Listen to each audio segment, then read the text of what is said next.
So భారతదేశానికి రాబోయే ప్రధానమంత్రి ఎవరైతే బాగుంటది? ఉద్యమ నాయకుడు కల్వకుట్ల చంద్రశేఖరరావు గారు. ఆయన అయితేనే భారతదేశానికి ప్రతి రైతుకు ప్రతి పేదవాడికి పట్టెడన్నం పెట్టే అవకాశాలుంటాయి. ఎవరైనా గాని ప్రజలను దోసుకొని తినడం ఆదాని వీళ్ళకు కట్టబెట్టుడైతే తప్ప గాని అదే ఉద్యమ నాయకుడు, ఉద్యమ స్ఫూర్తి తెలిసినవాడు, రైతుల కుటుంబాలకు వెళ్ళి వచ్చినవాడు, రైతుల గురించి అవగాహన ఉన్నవాళ్ళు, వాళ్ళకి చంద్రశేఖరరావు గారు ప్రధాని అయితేనే భారతదేశానికి గర్వకారణం అని చెప్తున్నాం. ఇప్పుడు దేశ్కి నేతగా కాబోయే ప్రధానమంత్రి కేసీఆర్ అన్న ఒక మంచి టాప్ వచ్చింది. కానీ అన్ఫార్చునేట్లీ మన బీఆర్ఎస్ పార్టీ ఇప్పుడు అధికారంలో లేదు.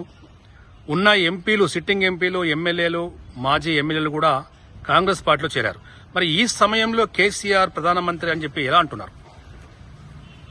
కొంతమంది స్వార్థపరులు కేసీఆర్ పంచన చేరి ఉద్యమ నాయకుని మభ్యపెట్టి టిక్కెట్లు తెచ్చుకొని బ్లాక్ మెయిల్ చేసి టిక్కెట్లు తెచ్చుకొని గెలిచి అన్ని అనుభవించి వాళ్ళు వేరే పార్టీలకు పోవడం, వాళ్ళ ఆస్తి పాస్తులు కాపాడుకోవడం కోసం తప్ప గాని కేసీఆర్ వనకడు జనకడు ఉమ్మడి ఆంధ్రప్రదేశ్ ఉన్నప్పుడే ఎంతో మంది మానసికంగా డిప్రెషన్లో పడే ఇబ్బంది పెట్టే అవకాశాలున్నా కూడా కేసీఆర్ మొక్కవోని ధైర్యంతో కార్యకర్తలే నా బలమే కార్యకర్తలు అన్నట్టుగా ముందుకు సాగిన ఈ రోజు లీడర్లు బయలే తప్ప గాని క్యాడర్ ఏ ఒక్క కార్యకర్త కూడా టీఆర్ఎస్ పార్టీ నుంచి ఏ ఒక్క కార్యకర్త కూడా లీడర్ల వెనుక పోలేదని నేను తెలియజేస్తున్నా.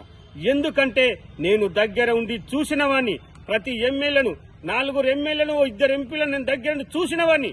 నాకు తెలుసు వాళ్ళ సంపాదనే ద్వయం, వాళ్ళు దాచుకోవడమే ద్వయం. ఏ కార్యకర్తకు న్యాయం చేయలేదు, ఏ లీడర్ కు న్యాయం చేయలేదు. వాళ్ళు పదవులు పొందిలే తప్ప గాని వాళ్ళ స్వార్థం కోసం వాళ్ళు పార్టీ మారిలు.